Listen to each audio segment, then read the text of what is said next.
नमस्कार साथियों, आप सभी का अपने इस डिजिटल प्लेटफॉर्म पर हार्दिक स्वागत है। मैं राकेश एक बार फिर आपके सामने नया वीडियो लेकर के आया हूं।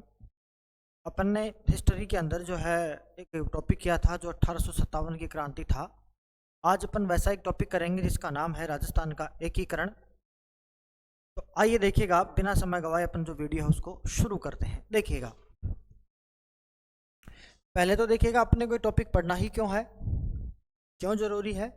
तो देखो, चाहे कोई भी कंपटीशन हो, भले आपका पशु परिचरी क्यों ना हो, हर एक परीक्षा के अंदर राजस्थान का जो एकीकरण है इसमें से आपको एक क्वेश्चन जो है वो मिलना ही मिलना है। कोई परीक्षा हो जाए, हो सकता है कि कहीं कहीं जो है वो संभावना है आपके 2 क्वेश्चन की बन जाए, लेकिन कुछ नहीं करना होता। एक डेटा आपको याद करना पड़ता है, थोड़ा सा देखना पड़ता है कि भाई किन किन चरणों के अंदर जो है वो राजस्थान का जो है एकीकरण जो है होता है, उसी हिसाब से देखा जाता है इसको। तो इसमें से एक क्वेश्चन जो है वो आपको 100% मिलता ही मिलता है। अब देखिएगा, इसको अपन शुरू करते हैं। एक तो इसमें चरण होते हैं कि भाई कौन कौन से चरणों में कैसे कैसे राजस्थान का एकीकरण हुआ है, और फिर एक एकीकरण शुरू होने से पहले क्या क्या बातें हुई हैं, किस प्रकार से अलग अलग बातें रखी गई हैं, कौन किधर मिलना चाहता है, किसकी क्या राय होती है, वो सारी बातें अपन इसमें करते हुए चलेंगे। तो सुनिएगा। देखो देखो आप सबको पता है, जब 1857 की क्रांति हो जाती है तो वहाँ हम विफल हो जाते हैं। अगर ये सफल होती तो हम तभी आज़ाद हो गए होते, लेकिन परिस्थितियाँ ऐसी रही कि हमने क्रांति जो है टुकड़ों में करी थी। इसके बाद में देखो, प्रधानमंत्री आया था एक इंग्लैंड का, जिसका नाम था प्रधानमंत्री क्लेमेंट एटली। इसने घोषणा करी थी कि भारत को हम जो है वो जुलाई में आज़ाद कर देंगे, ऐसा कहा था इसने। फिर वो 15 अगस्त 1947 को हम आज़ाद होते हैं। अब ये बात क्लेमेंट एटली ने कह तो दी, लेकिन उसने साथ ही एक बात कह दी थी कि देखो, एक माउंट बेटन की घोषणा हुई थी, तो माउंट बेटन ने घोषणा करी थी उस टाइम पे, कहा था कि देखो ऐसा है, आप भारत का हम विभाजन करेंगे, एक जगह इतना बड़ा नहीं रखेंगे, तो चाहे जो चाहे वो पाकिस्तान में मिल जावे, चाहे जो चाहे वो हिंदुस्तान में मिल जावे, या कोई ऐसा भी हो जो खुद भी बना सकता है। तो बड़ी एक समस्या थी हमारे देश के अंदर कि हमारे देश में कुछ लोग पाकिस्तान जाना चाहते थे, कुछ लोग हिंदुस्तान में रहना चाहते थे, कुछ लोग अलग से भी एक नया भारत बनाना चाहते थे। तो बड़ी विकट परिस्थितियाँ थी। तो सरदार वल्लभ भाई पटेल के प्रयासों से, उनके असिस्टेंट थे वीपी मेनन, उनके प्रयासों से हम सब एक हुए हैं। किस तरीके से हुए, किन किन चरणों में राजस्थान भी एक तरह से एक हुआ है, उसके बारे में अपन बात करेंगे। तो आइएगा आप मेरे साथ, और कुछ एक बातें उनको आप जानिएगा, देखते जाइएगा। देखिएगा, देखो, राजपूताना की समस्त रियासतें हिंदू बहुल जनसंख्या वाली थी, यहाँ हिंदू लोग ज़्यादा थे। इनमें पालनपुर और जो टोंक है अपना, 2 ही ऐसी रियासतें थी जिसमें मुस्लिम शासक थे, बाकी सब हिंदू राजा थे। देखो, कहने का मतलब क्या है, कहने का मतलब मेरा यह है यहाँ कि जब देश आज़ाद हुआ तो हमारा राजपूताना जो है, हमारा जो राजस्थान है, क्योंकि वो तो घोषणा कर गए कि भाई जो चाहे, जो माउंट बेटन तो कह गए कि जो चाहे जिधर रह जाओ, हमें कोई दिक्कत नहीं है। अब मुस्लिम लोग हैं तो किधर जाना चाहेंगे, पाकिस्तान की तरफ जाना चाहेंगे, कुछ है वो खुद भी बनाना चाहेंगे, वो एक अलग कंसेप्ट है, उसके बारे में चर्चा आ जाएगी। लेकिन अभी हम देखें कि हिंदू कौन है, मुस्लिम कौन है, कौन है जो पाकिस्तान की तरफ जाना चाहता है, कौन है जो हिंदुस्तान की तरफ आना चाहता है, क्या क्या परिस्थितियाँ रखी गई हैं, किस प्रकार से काम किया गया। तो देखो, एक तो पालनपुर है, अपने गुजरात की पालनपुर जगह है, गुजरात का पालनपुर। दूसरा हमारे पास ये राजस्थान का अपना टोंक है, इसको अपन नवाब नगरी भी कहते हैं। 2 रियासतें ऐसी हैं जहाँ मुस्लिम राजा हुए हैं, जहाँ मुस्लिम शासक हुए हैं, बाकी सब हिंदू थे। तो हिंदू वाले हैं, तो कहने का मतलब हिंदुस्तान में मिलना वो चाह रहे थे। ऐसी रियासतों की आपसी गठन की कार्यवाही भी थी कि भाई हम सब गठन हो जाए और हम सब गठन होकर के एक पाकिस्तान की तरफ चले जाएं, या हम हिंदुस्तान की तरफ आ जाएं। तो देखो, भोपाल का नवाब था, और वो नवाब था, वो चाहता था कि हम किधर जाएंगे, हम पाकिस्तान की तरफ जाएंगे। ऐसा भोपाल के नवाब ने भी चाहा था कि हम हिंदुस्तान की तरफ जाएंगे। और ये भोपाल का जो नवाब था ना, उसका नाम था हमीदुल्ला खां। तो हमीदुल्ला खां ये चाहता था कि हम कहाँ जाएँ, पाकिस्तान से जाएँ। अब देखो, भोपाल आपको पता है MP में आ रहा है, MP में आ रहा, तो बीच में पूरा राजस्थान है। अब बीच में पूरा राजस्थान, इधर अपने MP है और इधर पाकिस्तान है। अब ये अगर भोपाल का नवाब ये चाह रहा कि मैं इधर जाऊं, पाकिस्तान में जाऊं, तो ये राजस्थान भी तो साथ चला जाए ताकि मेरे को जाने में आसानी हो। तो ये है पाकिस्तान से सटे हुए, जैसे जोधपुर वगैरह है, इन राजाओं से संपर्क भी करता है, बीकानेर के राजा से संपर्क करता है, उदयपुर से भी संपर्क करता है, अलग अलग संपर्क करता है। और धौलपुर का एक उदय भान सिंह था, उससे भी संपर्क करता है और कहता है कि हम यार मिलके किधर चलते हैं, हम पाकिस्तान की तरफ ऐड हो जाते हैं, क्योंकि वहाँ ये जिन्ना के कहने में आ गए थे। मोहम्मद अली जो जिन्ना थे, पाकिस्तान के जो जनरल बने थे, जो गवर्नर बने थे पहले, तो उनके तरफ इनको जानने का इच्छाएं थी, तो ये चाहते थे कि हम सब इधर जाएंगे। अब सुनना देखो कैसे कैसे क्या होता है। देखो, नरेंद्र मंडल बन गया था उस समय अध्यक्ष। नरेंद्र मंडल का इस टाइम पर जो अध्यक्ष था, जब देश आज़ाद हो रहा उसकी बात है, तो भोपाल का नवाब हमीदुल्ला खां जो पाकिस्तान से मिलना चाहता था, यानी भोपाल वाला जो नवाब है जिसका नाम हमीदुल्ला खां, ये किधर जाना चाहता है, पाकिस्तान जाना चाहता है। तो कहने का मतलब मेरा क्या है, आप समझें इन चीज़ को कि अगर भोपाल का नवाब पाकिस्तान जाएगा तो जाहिर सी बात है सीधा तो जा नहीं सकता भाई, बीच में राजस्थान हिंदुस्तान में जाए और इधर फिर भोपाल अकेला चले जाए, ऐसा तो हो नहीं सकता, सीमा तो सटनी चाहिए कम से कम। तो ये चाहता था कि क्यों न राजस्थान को पूरा हम पाकिस्तान में धकेल दें, अगर राजस्थान ही पूरा पाकिस्तान में चला जाएगा तो हम भी साथ चले जाएंगे, हम भी इधर आ जाएंगे। तो ये चाहता था कि हम किधर जाएं, पाकिस्तान की तरफ जाएं। सिंपल बात आपको याद रखने की, भोपाल का नवाब हमीदुल्ला खां क्या चाहता था उस दौरान जब देश आज़ाद हो रहा 1947 में, 1947 में, तब ये नरेंद्र मंडल का अध्यक्ष हुआ करता था और ये चाहता था कि हम किधर जाएं, पाकिस्तान की तरफ जाएं, ऐसी इसकी चाहना थी। अब देखो, इंदौर का एक था यशवंत राव होलकर, देखो ये भी पाकिस्तान में जाना चाहता था। तो एक तो कौन हो गया भाई, एक तो नवाब हो गया आपका, कौन है देखो, नवाब हमीदुल्ला खां है, हमीदुल्ला खां। दूसरे अपने कौन सा, तो दूसरे अपने पास है यशवंत राव होलकर हैं, यशवंत होलकर साहब हैं, इंदौर के हैं, और भोपाल के नवाब हैं हमीदुल्ला खां। ये दोनों लोग ही क्या चाहते हैं कि हम किधर जाएं। ये देखो, ये भी कहाँ का है, इंदौर का है, इंदौर भी तो एमपी में ही पड़ता है। तो ये भी चाहता है कि हम किधर जाएं, पाकिस्तान चले जाएं, इसलिए पाकिस्तान जाना चाहते थे। और इन्होंने देखो उदयपुर और बीकानेर के राजाओं से संपर्क करना चाहा, तो उन्होंने पहले कह दिया था कि भाई हम तो जाएंगे तो हिंदुस्तान में जाएंगे, हम पाकिस्तान में नहीं जाएंगे। तो जैसे ही सीमा वाले हैं, पाकिस्तान से सीमा किसकी लग रही है भाई, बीकानेर वालों की लग रही है, फिर पास में एक तो उदयपुर वाला है, तो इन्होंने पहले ही मना कर दिया कि भाई हम तो वहाँ नहीं जाएंगे, हम तो हिंदुस्तान में रहेंगे। हमारे पूर्वज भी कहते थे कि हिंदुस्तान में रहना, तो हम तो हिंदुस्तान में ही रहेंगे। अब इसका मतलब अगर बीकानेर और उदयपुर के शासक शुरू से ही भारत में मिलना चाहते हैं, इसलिए पाकिस्तान वाला प्लान इनका कैंसिल हो गया। यानी कि नवाब हमीदुल्ला खां था, भोपाल का नवाब है हमीदुल्ला खां, और इंदौर का है यशवंत राव होलकर। वो चाह रहे हैं कि हम किधर जावें, हम पाकिस्तान जावें, लेकिन पाकिस्तान हम तब जावेंगे जब राजस्थान पाकिस्तान चला जावे। अब राजस्थान पाकिस्तान जाने के लिए उन्होंने मनसूबे पूछे, तो बीकानेर वाला सबसे पहला था जो भारत के अधिमिलन पे साइन सबसे पहले बीकानेर वाला ही करता है कि मैं करता हूँ साइन, मुझे हिंदुस्तान में जाना है। उदयपुर वाला भी थोड़ा भंगर गया था एक बार के लिए, आगे चर्चा भी करेंगे अपन, लेकिन वो भी कह देता कि नहीं हम जाएंगे, किधर जाएंगे, हम तो रहेंगे तो इधर ही रहेंगे। कहने का मतलब हम भारत में ही रहेंगे, पाकिस्तान में हम नहीं जाने वाले, हम इधर ही रहेंगे, भारत में रहेंगे। अब ऐसा हुआ तो इंदौर वाला यशवंत राव होलकर भी था, और ये तुम्हारा नवाब हमीदुल्ला खां है, ये भी था। इन दोनों के मंसूबे पे पानी फिर गया कि यार ये तो बड़ी समस्या। एक राजा है उदयभान सिंह धौलपुर का, वो चाहता कि ना मुझे तो पाकिस्तान में जाना। देखो, हमीदुल्ला ने धौलपुर के उदयभान सिंह को पाकिस्तान राजी कर लिया था, तो ये लास्ट तक बना, यानी जब हमारा देश आज़ाद हो रहा ना 15 अगस्त को लिख देते हैं, अपना देश आज़ाद हो रहा जब कब 15 अगस्त को जब हमारा देश आज़ाद हो रहा है, तो 15 अगस्त से ठीक एक दिन पहले यानी 14 अगस्त को ये साइन करता है कि भाई हमें हिंदुस्तान में आना है। कैसे भी करके इसको मनाया गया है, वो हम सारी बातें करेंगे आगे, आप देखते चले। आप इतना देखें कौन किधर जाना चाहता है। राजस्थान तो हम बाद में बनाएंगे, पहले भारत तो बनाएं, अखंड भारत का तो निर्माण हो। लोग पाकिस्तान जाना चाह रहे हैं, कुछ लोग नया भारत खड़ा करना चाह रहे हैं, कुछ लोग भारत में आना चाह रहे हैं, तो पहले कम से कम एक भारत सुव्यवस्थित तरीके से तो बने। तो पहले हम भारत की बात करेंगे, भारत कैसे कैसे बन रहा है, उसमें राजस्थान का कैसे कैसे क्या योगदान रहा है, वो हम चर्चा कर रहे हैं। आगे देखो फिर ये बात पता चली कि भाई ये तो मामला गड़बड़ है, कुछ लोग हैं वो पाकिस्तान जाना चाहते हैं। जूम आउट कैमरा,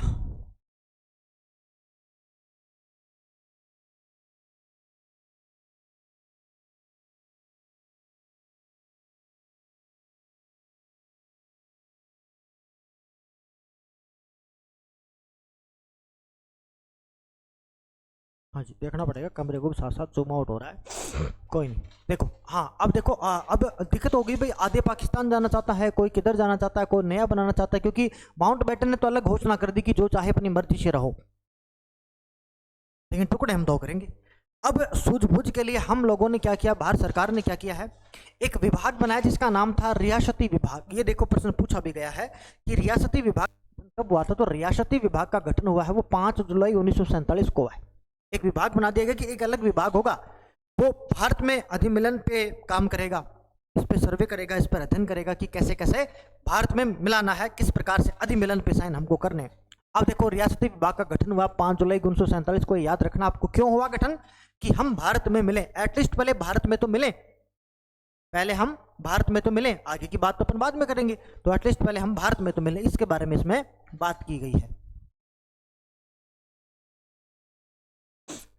तो देखिएगा इसका जो अध्यक्ष बना उसका नाम सरदार पटेल था और उपाध्यक्ष बनाया गया जिसका नाम था वीपी मेनन साहब। तो देखो वीपी मेनन साहब है, इसके बने उपाध्यक्ष, और अध्यक्ष कौन बने, तो अध्यक्ष बनने वाले अपने कौन, सरदार पटेल साहब है। रियासती विभाग की घोषणा थी कि 15 अगस्त 1947 से पहले पहले भारत में मिल जाए। अब देखो ये घोषणा करता आपका रियासती विभाग और ये कहता है कि हम आपसे पोलाइटली रिक्वेस्ट करते हैं, हम आपसे प्रार्थना करते हैं, हम आपको ऑर्डर नहीं दे रहे, हम आपसे प्रार्थना करते हैं, प्रार्थना पत्र आपको भेजते हैं कि आप 15 अगस्त से पहले पहले भारत में मिल जावें तो हमारे भारत का विकास होगा और हम अखंड भारत का निर्माण है वो करेंगे। ऐसे प्रस्ताव जो रखने वाला वो अपना कौन है, तो वो रियासती विभाग अपना।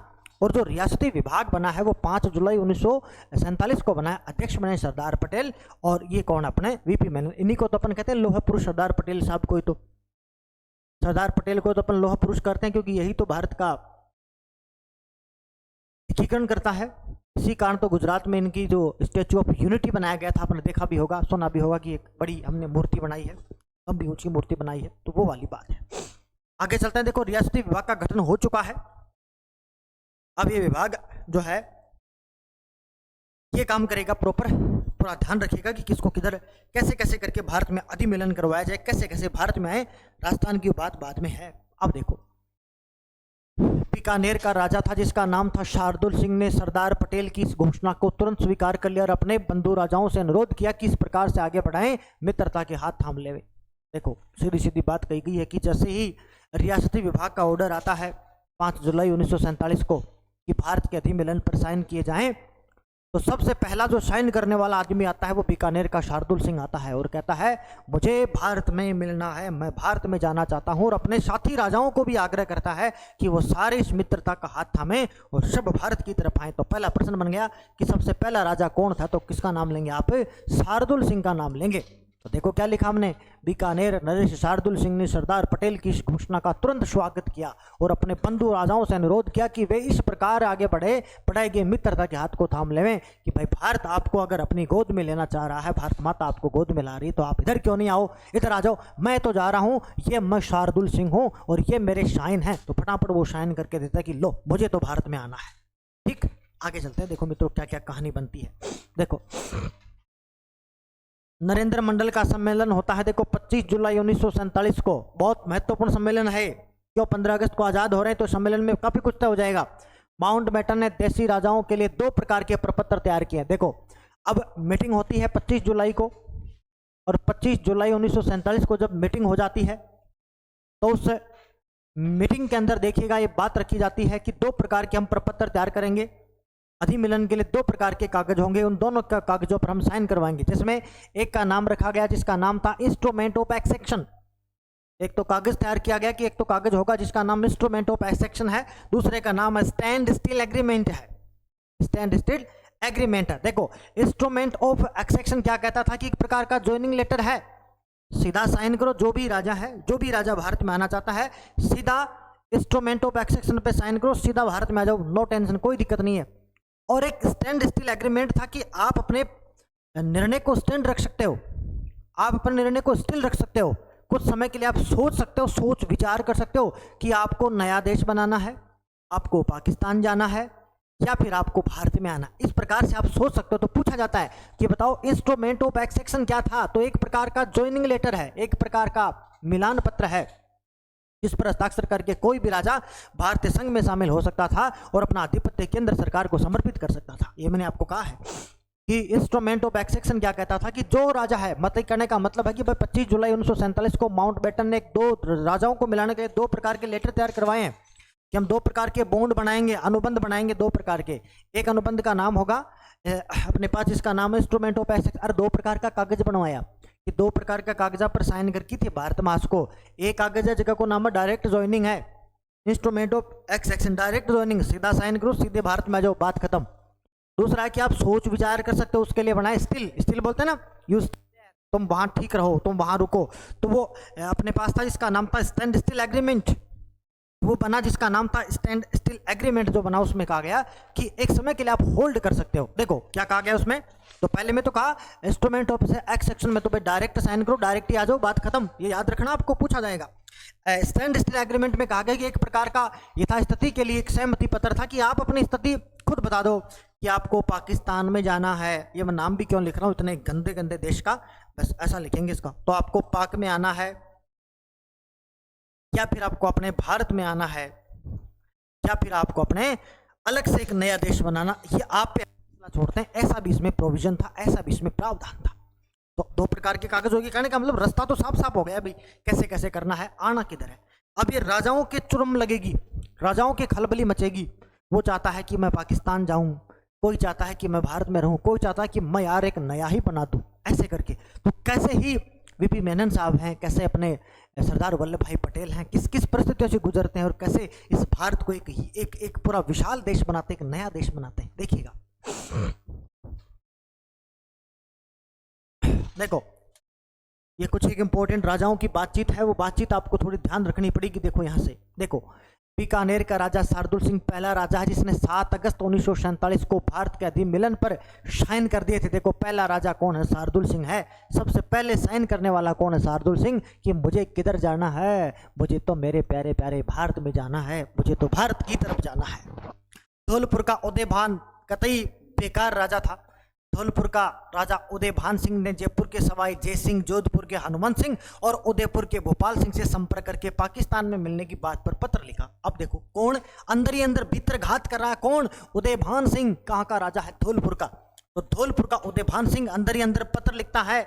उधर जयपुर का तो सवाई जय सिंह को पत्र लिख देता है, उधर जोधपुर के हनुमंत सिंह को पत्र लिख देता है, उधर उदयपुर के भोपाल सिंह को पत्र लिख देता है, कहता है कि हम पाकिस्तान मिल जाएं यार। क्यों, क्योंकि हम पाकिस्तान मिल जाएं तो इस उदयभान का संपर्क है इधर इंदौर वाले होलकर साहब से, इधर भोपाल वाले हमीदुल्ला साहब से। तो फिर अगर यहाँ तक पाकिस्तान आ जाता है, धौलपुर तक पाकिस्तान आ जाता है, तो हम एमपी को भी इधर दे देते हैं, हम इंदौर को भी इधर दे देते हैं, पाकिस्तान की तरफ दे देते हैं। सुन रहे हो मेरी बात को। इसलिए ये कहता है उदयभान सिंह, सवाई जय सिंह को कहता है, तो सवाई जय सिंह इसकी बात को अनसुनी कर देता है, नहीं सुनता इसकी बात को। हनुमंत सिंह जरूर थोड़ी देर के लिए डावाडोल होता है, लास्ट आएगा, धीरे धीरे आएगा। उदयपुर का भोपाल सिंह इस लेटर का जवाब देता है, बड़ा गजब का जवाब देता है। देखो उदयपुर का महाराणा इस पर लिखता है, मेरी इच्छा तो मेरे पूर्वजों ने ही निश्चित कर दी थी। यदि वे थोड़े भी डगमगाए होते तो हैदराबाद जितनी ही रियासत छोड़ जाते मेरे लिए। उन्होंने ऐसा नहीं किया और ना मैं करूंगा। मैं तो हिंदुस्तान के साथ हूं और मैं हिंदुस्तान के साथ ही रहूंगा। ये बात कौन कह देता है, ये बात करने वाला उदयपुर का महाराणा है। उदयपुर के महाराणा धौलपुर वाले उदयभान सिंह को लिख रहे हैं कि देख, हमारा फैसला तो हमारे पूर्वजों ने कर दिया था, हमारा फैसला तो हमारे पूर्वजों ने कर दिया था कि हमको किधर आना है। वो हमारे लिए इतनी सारी जागीर छोड़ के गए थे, लेकिन हम फिर भी नहीं डगमगाए हैं, हम हमारी जगह पर हैं, हम भारत के साथ हैं, हम भारत के साथ ही रहेंगे, भारत के साथ ही खड़े रहेंगे। तो क्या कहते हैं, मेरी इच्छा है तो मेरे पूर्वजों ने ही निश्चित कर दी थी। यदि वो थोड़े भी डगमगाए होते तो हमारे लिए हैदराबाद जितनी ही रियासत छोड़ जाते। अगर वो डगमगाते तो हैदराबाद का निजाम था, मुसलमानों से जुड़ जाते, वो पहले ही अलग हो जाते, लेकिन ऐसा उन्होंने नहीं किया। तो उन्होंने ऐसा नहीं किया था, अपने आप को हैदराबाद के हवाले नहीं किया था।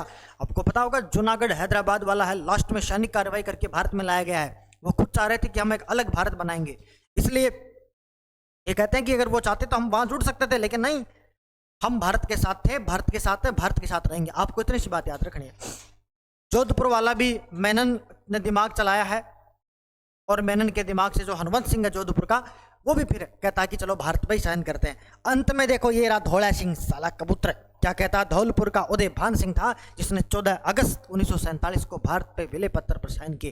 तो याद रखेंगे आप, सबसे पहले साइन करने वाला कौन था, जिसका नाम था शार्दुल सिंह, बीकानेर वाला। और कथन किसका है, उदयपुर के महाराणा का कथन है। हनुमंत सिंह भी साइन कर देते हैं। अंतिम साइन करने वाला कौन है, आजादी से ठीक एक दिन पहले साइन करता है। कौन करता है, 14 अगस्त 1947 को, और वो साइन करने वाला कौन, उदयभान सिंह है। वो कहता है चलो मैं भी कर ही देता हूँ साइन, अब तो करना ही पड़ेगा, सारे मिल रहे हैं इधर, मैं अकेला जाके, अब अकेला तो बीच में बेचारा जाएगा भी कहाँ, पूरा पूरा राजस्थान इधर आ गया है भारत में, तो अकेला पाकिस्तान में जाएगा कैसे। तो अगर इस पे पाबंद लग गया तो फिर हमीदुल्ला खां की भी पुपी बोल गई है, उधर यशवंत राव होलकर इंदौर वाला भी बैठ गया चुपचाप। तो अब हम भारत में आए हैं, अब हम भारत में तो आ गए, भारत में तो साइन कर दिए, लेकिन यहाँ भी लपड़ा है। उस आज़ादी के समय हमारे यहाँ 19 टुकड़े हैं, 19 टुकड़ों का मतलब है हमारे यहाँ 19 रियासतें हैं।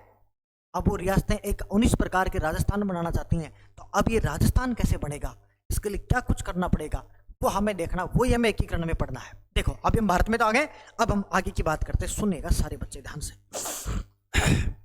देखो अब समस्या आ गई, और बड़ी समस्या आई, बड़ी विकट समस्या आई। अब तो एक स्टोरी के रूप में सुनना, आपको बड़ा मजा आएगा, याद भी रह जाएगा। अब एक बड़ी समस्या आई, और मेरे प्यारे साथियों विकट समस्या आई कि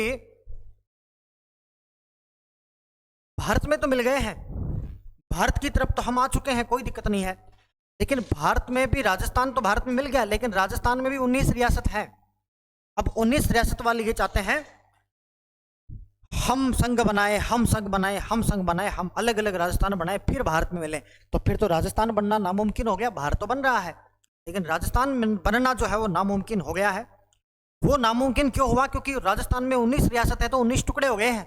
अब उनके साथ क्या करना पड़ेगा वो देखो। तो अब रियासती विभाग ने एक दिमाग लगाया और ये कहा कि भाई अलग रियासत वही रह सकती है जिसकी वार्षिक आय 3 करोड़ रुपए हो, या 1 करोड़ रुपए हो, सॉरी, जिसकी वार्षिक आय 1 करोड़ रुपए हो, और जिसका जनसंख्या है वो अलग आ सकती हैं। बाकी को मिलना ही पड़ेगा, आप कैसे भी करके मिलो, मिल के आओ, फिर हम भारत में आपको ऐड करेंगे, ऐसे नहीं करेंगे हम। तो बड़ी रियासतों में तो फिर बड़ी रियासतों में सिर्फ 4-5 ही बचेंगी, 4 रियासत ही बचेंगी आपके पास बड़ी। तो अब मतलब 4 टुकड़े हो गए, होने थे 19, अनुबंध के अकॉर्डिंग 4 बन गए। अब 4 में भी हम ऐसी कहानी बनाएंगे जिसमें 4 भी फिर एक जगह हो जाएंगी बेचारी, और फिर पूरा राजस्थान, पहले राजस्थान के टुकड़े, पहले राजस्थान एक होगा, और पूरा एक राजस्थान होके फिर पूरा एक राजस्थान को भारत में ऐड कर देंगे। ठीक, अब आओ देखो क्या कहते हैं। भारत सरकार के रियासती विभाग के निर्णय के अनुसार स्वतंत्र भारत में वही रियासतें अपना अलग अस्तित्व रख सकती हैं जिनकी न्यूनतम वार्षिक आय 1 करोड़ रुपए हो और जनसंख्या 10 लाख या उससे अधिक हो। तो जनसंख्या कितनी हो, 10 लाख से ज्यादा हो, और वार्षिक आय कितनी हो, 1 करोड़ रुपए हो, वही मिल सकती हैं, अलग अस्तित्व में वही आ सकती हैं। इस मापदंड के अनुसार राजस्थान में केवल, वरना ये लोग लग गए थे अलग अलग, वो चाहता था मैं बनाऊं, वो चाहता था मैं बनाऊं, जयपुर वाला बोलता मैं बनाऊं, कोटा वाला बोलता मैं बनाऊं, और इतना ही नहीं, बीकानेर वाले ने तो लोहारू तक कंबल मार दी थी। एक कंबल 100 रुपया दे दिया सन कि भाई लो कंबल लो 100 रुपया, राजस्थान में आ जाओ तो मेरे का नहीं मिल जाओ। पर बटे रात नहीं पहले जो आपने सरदार वल्लभ भाई पटेल और पहले ही लाहौर ने बटन गुड़गांव का हरियाणा का मिला कि बटन काम पहले ही चेप दियो, जब मनसूबा पर पानी फिर को तो अलग अलग होड़ होगी कि यार भारत में मिला तो पक्के मिला, वो सोचा मैं मेरा नयो राज्य बनाऊं, वो सोचा मैं मेरा नयो राज्य बनाऊं। जना आपने जगह सरदार वल्लभ भाई पटेल ही, आपने जगह वल्लभ भाई आप मेनन साहब ही सूझ बूझ कि अँ 19 ला डटंगा, आप रे पाबंदी लगाओ कि जगह की वार्षिक आय 1 करोड़ रुपया है, जनसंख्या 10 लाख है ना, वो बना सका राज्य, क्योंकि बेरो राजस्थान का माँ फिर तो मोटा मोटा 4 ही, तो मैं तो फिर एक जगह कहीं भी करके अफावन मिला लेंगे, लेकिन एज ए 19 टुकड़ा तो को नहीं होगा राजस्थान का। अब सुनो, इस मापदंड के अनुसार राजस्थान में केवल 4 रियासतें थी, जिसमें जयपुर है, जोधपुर है, बीकानेर और उदयपुर, 4 रियासत हैं। कौन कौन सी? जयपुर अपना अलग बना सकती है, जयपुर पूरे राजस्थान को एक कर सकती है, जोधपुर अपने पूरे राजस्थान को एक कर सकती है, बीकानेर एक कर सकती है, उदयपुर एक कर सकते हैं। तो हो जाए ऐसा कि चारों भी मिलकर के क्या कर सकते हैं, एक राजस्थान बना सकती हैं। अगर ये कोशिश करें तो फिर देखो क्या क्या माहौल होता है, कैसे कैसे ये रियासतें भी प्रयास करते हैं कि हम भी कुछ करें। देखो अब राजस्थान की उस दौरान देखो प्रशासनिक व्यवस्था कैसी थी, किस प्रकार की थी, ये मैं आपको थोड़ा बताऊं कि राजस्थान उस समय दिखता कैसा था। जब हम आज़ाद हो रहे हैं तब राजस्थान अपना कैसा दिखता था, देखिएगा। ये जूम आउट वापस हो गया है, अब तो सही है। तो देखो उस दौरान जो राजस्थान है वो आपको कैसा दिखता था, उसके बारे में अपन जो है वो बात करेंगे। बिल्कुल बिल्कुल आराम से सुनते जाएंगे बातों को। देखो राजपूत शासकों द्वारा शासित, यानी एक भाग तो वो था जिस पर राजपूत राजा जो है वो शासन करते थे,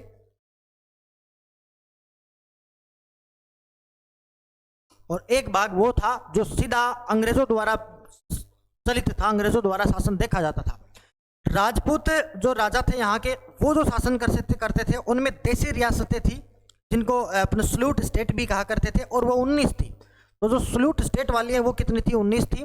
और दूसरे हमारे पास ठिकाने थे जो नॉन सल्यूट में आते थे, उनमें सल्यूट नहीं होता था, उसमें 3 हमारे पास थे, जिसमें निमराना, लावा और कुशलगढ़ है। देखो निमराना अलवर में है, लावा टोंक में पड़ता है और कुशलगढ़ है वो बांसवाड़ा की जगह। तो 3 ठिकाने ऐसे हैं। तो अपन पढ़ते हैं ना राजस्थान में उस समय कितनी रियासत थी, तो अपन कहते हैं कि भाई 19 तो रियासत हुआ करती थी। मैंने क्या लिख दिया है, देखो 19 तो उस टाइम पर क्या होती थी, रियासत, और 3 होते थे ठिकाने। इनकी देखरेख तो यहाँ के राजा करते थे। तो लफड़ा तो इनका, इनको सेट करना है, 4 में सेट करना पड़ेगा। 4 ही बड़ी रियासत रह सकती हैं भाई, अकॉर्डिंग टू रियासती विभाग के ऑर्डर है कि 10 लाख जनसंख्या हो, 1 करोड़ वार्षिक आय हो। और अंग्रेजों द्वारा सीधा शासन होता था, वो एक था हमारे पास जिसको अपन कहते थे चीफ कमिश्नरी, और वो एक थी जिसका नाम था अजमेर मेरवाड़ा। तो कहने का मतलब है हमारा उस दौरान जब आज़ाद हम हो रहे हैं, उस दौरान हमारा राजस्थान कुछ ऐसा दिखता था कि उसमें राजपूत शासन करते थे और अंग्रेज खुद भी देखते थे।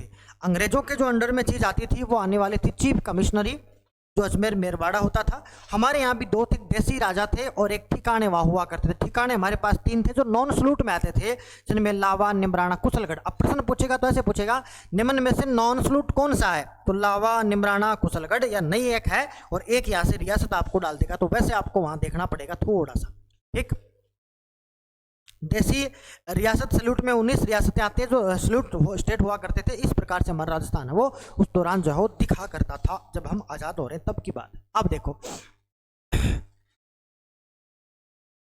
एकीकरण से पहले जो हमारे देसी राजा हैं ये भी अलग अलग प्रयास करते हैं कि भाई हम भी राजस्थान को क्या करें, एक जगह लेकर के आए। तो उनका क्या प्रयास रहता है और कहाँ तक सफल हो पाते हैं उसकी भी अपन बात करते हैं।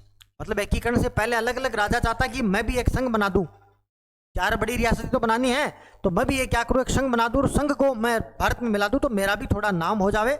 ऐसा प्रयास हुआ है। तो देखो एक संघ बना था जिसका नाम था राजपुताना राजस्थान यूनियन रखा गया था, जो राजस्थान, गुजरात और मालवा को मिलाकर के था।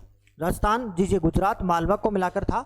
और ये काम किया था उदयपुर का महाराणा था जिसका नाम था भूपाल सिंह। कौन है उदयपुर का महाराणा? भूपाल सिंह ने किया था। 22 राजाओं ने इस पर भाग लिया था, परंतु अफसोस एक नहीं हो पाए, आपसी फूट खा गई राजाओं को, तो वापस असफल हुआ। लेकिन पूछा जाता है कि एकीकरण से पहले वो कौन सा राजा है जिसने भी राजस्थान यूनियन बनानी चाहिए थी? तो राजस्थान यूनियन बनाने वाला भोपाल सिंह था। वो चाहता था कि राजस्थान में गुजरात मिल जाए और मालवा आ जाए, तो इसको हम पूरे को एक राजपुताना हम कहते हैं, राजस्थान यूनियन कहते हैं हम इसको, और करने के बाद में मिला करके हम इसको भारत को दे देंगे। 22 राजाओं ने भाग लिया, परंतु परिणाम ठीक नहीं, आपसी फूट निकल गई है भाई, एक दूसरे की टांग खींचने वाले लोग हैं अपन। दूसरी बात करेगी कि क्यों ना हम राजपुताना संघ बनाए, ये तो विफल हो ही गया कि भाई ये तो क्रॉस हो गया। अब कहा गया कि भाई हम जो है वो राजपुताना संघ बनाते हैं। तो राजपुताना संघ के बारे में बात करी, राजस्थान का दक्षिण पूर्व वाला भाग, राजस्थान का दक्षिण पूर्व वाला भाग, कौन सा भाग? दक्षिण पूर्व। दक्षिण पूर्व मतलब जयपुर, जयपुर के आसपास के क्षेत्र हो जाएंगे।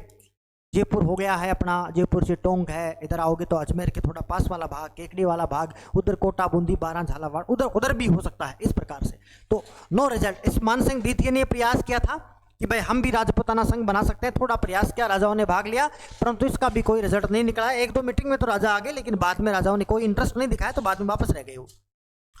हाड़ौती बनाने का प्रयास हुआ, कोटा, बूंदी के झालावाड़ को मिलाकर के, और कोटा का राजा था भीम सिंह, ये भी चाहता था कि मैं भी क्यों ना एक हाड़ौती बना दूं, पूरा के पूरे राजस्थान को हाड़ौती कहला दूं और सबको मिला दूं और एक संघ बना दूं, जैसा कि रियासती विभाग ने कहा था कि 1 करोड़ वाला है, तो उस तरह से मैं भी बना दूं और मैं भी चला जाऊं। और इसका दूसरा नाम देखो रखा गया, जिसका नाम था वृहत्तर कोटा। इसका नाम हम रख देंगे वृहत्तर कोटा, लेकिन यह भी असफल हुआ, सफल नहीं हुआ था। उसी दौरान एकीकरण के लिए वांगड़ संघ की बात, मैं एकीकरण नहीं करवा रहा हूं अभी, मैं एकीकरण से पहले की स्थिति बता रहा हूं आपको कि एकीकरण से पहले स्थिति क्या थी। अभी आधा घंटे का क्लास आपको ऐसे मिलेगा जिसमें एकीकरण हुआ ही नहीं है, फिर भी आपको जानना जरूरी है, क्योंकि हम तह तक जाएंगे। भले ही 2 दिन बाद में वीडियो मिल जाएंगे, आपको धैर्य रखना है, लेकिन मिलेंगे ठोस वाले। तो वांगड़ संघ बनाने की बात हुई थी, जिसमें डूंगरपुर, बांसवाड़ा, प्रतापगढ़, कुशलगढ़ और लावा को मिलाने की बात की गई। और ये देखो बात करी थी लक्ष्मण सिंह ने, बात करी थी कि भाई हम, लक्ष्मण सिंह राजा है, वो कहता कि भाई हम वांगड़ संघ बनाने की बात करेंगे और इसका नाम रखेंगे वृहत्तर डूंगरपुर। लेकिन खास बात है ये प्रयास हुआ, सफलता यहाँ किसी को मिली है, तो ये हो गया क्रॉस। लेकिन आपको देखना है कि भाई कौन सा, एक बार मोटा मोटा आपको देख लेना है कि कौन सा राजा एकीकरण से पहले चाहता है कि एक राजस्थान बन जावे, एक नया सा कुछ बन जावे, एक नया राजस्थान बनाने के लिए प्रयास किया गया है अलग अलग राजाओं द्वारा अलग अलग नाम से एकीकरण से पहले। अब देखो आपको थोड़ी बात बताते हैं। राजस्थान के एकीकरण आप देखो यहाँ शुरू होने लग जाता है, और जब राजस्थान का एकीकरण शुरू होता है, जब उसकी बात की जाती है तो उसके चरण चलते हैं, और राजस्थान का एकीकरण जो है वो 7 चरणों में होता है। देखो 7 चरणों में एकीकरण होता है, और पहला चरण आता है देखो आपके सामने, जिसका नाम है मत्स्य संघ। कौन सा आता है? जिसका नाम है मत्स्य संघ है। तो देखो मत्स्य संघ का एकीकरण हमने कैसे किया है, किस तरीके से किया है, वो चीजें आप देखना यहाँ। तो ये एकीकरण अपन जो है अब जो है ऊपर अपना प्रॉपर तरीके से जो एकीकरण है वो शुरू होने लग जाएगा। तो आप इसको आराम से देखते जाइए कि भाई पूरा पूरा एकीकरण है वो किस तरीके से होता है। ठीक बात है। तो अपन इसका 2 वीडियो बना लेते हैं, एक एकीकरण का आधा एकीकरण शुरू करने से पहले, और एक फिर अपन पूरा बना लेंगे। ठीक है, तो अपन एक वीडियो इतना ही रखेंगे, अगली जानकारी आपको नेक्स्ट वीडियो में आपको देंगे। जय हिंद।